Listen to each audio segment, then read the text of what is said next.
Hey guys, Kyle the Death Knight of Anime here, bringing you my review for Black Clover, episode 50. And so I had a rather interesting experience with this episode because it very much was what I thought I would get, an aftermath episode to wind down after the craziness that happened with Veto, but it almost felt like they could have done more with this episode than what we got. I mean, don't get me wrong, we basically got some really great stuff in this episode to basically wrap everything up as far as like wrapping everything up goes, but it was like it was missing that extra little piece that would have made it stand out more. Like honestly, right off the bat, the one thing I would have done is probably replace that flashback from is the flash that flashback that Asta had from the beginning of the series with something else that would have added more to the story. Like I think that was probably my biggest issue. Like if they would have if they would have cut that out with maybe something else with him like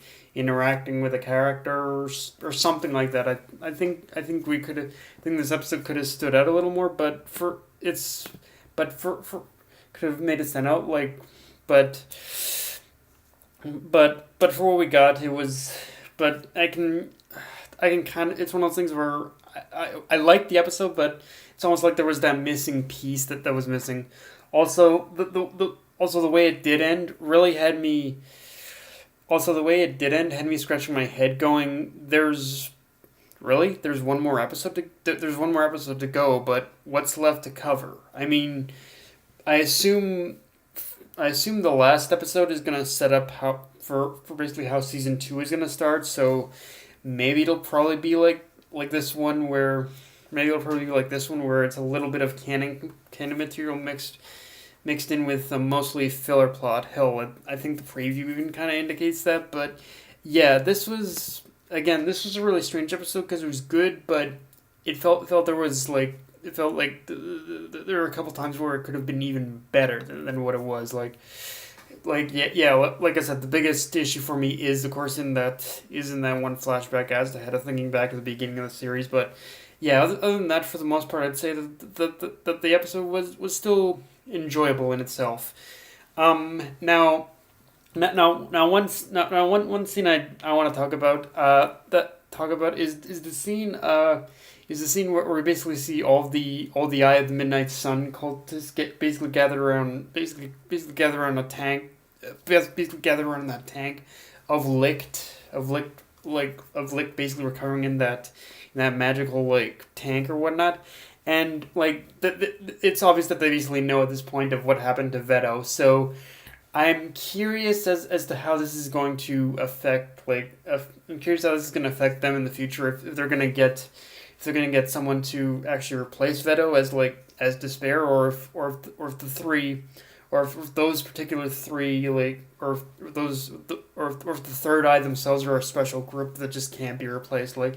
I imagine it's probably one of those things because imagine the Third Eye is a place that to lick you can't just replace a person. I think they are a special group to him. I think, especially if those especially if those especially if those especially if those flashbacks indicate anything too. So yeah, it would be interesting to see if he replaces Theto from here, but I don't think he will.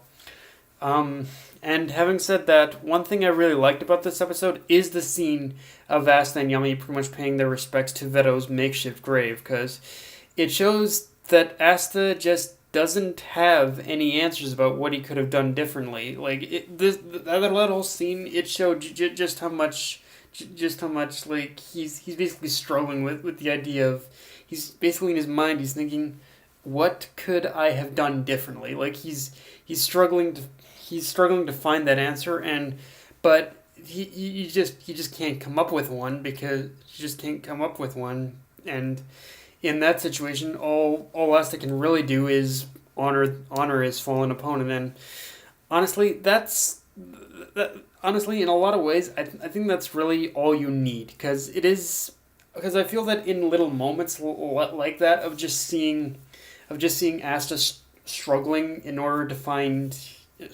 basically struggling in order to understand something. I feel that it is in little moments like that I feel Black Clover definitely shines, because again, it shows that Asta, he's definitely a character who isn't going to have all the answers, and the answers he will find aren't going to come easy to him. Like, I think that's one thing. I think that's one thing that I like is that, okay, one thing I like is that, yeah, Asta is the type of main character who he's going to be faced with difficult decisions, and a lot of the times the answers aren't going to be easy for him, or aren't going to be easy for him to come up with, or hell, even just easy for him to solve. So, yeah, I definitely like how that development is how we are getting that kind of development with Asta, is that, yeah, he's not going to have all the answers. And another thing I liked about the episode is how they left another thing I liked about the episode is that they left what happened to Kahono and Kaido on a rather ambiguous note. I mean, yeah, they were pretty much, everyone was all cheery and happy by the end of the episode, but as far as whether or not Kahono will regain her voice, his full strength, or Kaido will regain his leg, it's really left up in the air of when and if it'll happen. And yeah, again, I like that because again, it's a scene I like because it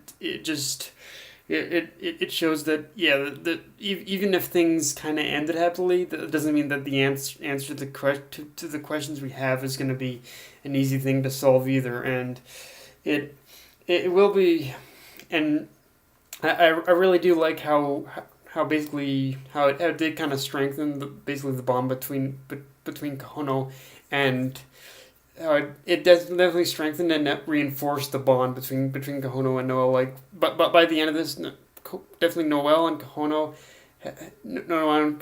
had basically solidified their friendship with each other. And yeah, I'm curious, but yeah, I do like how there wasn't, how it's kind of left us asking, okay, are they going to gain in the future or aren't they? And it's one of those questions we ask where the only one who knows the answer is basically Tabata Yuki himself, the mangaka. So, yeah, I like how he's leaving us with these answers that he's like, maybe they will, maybe they won't.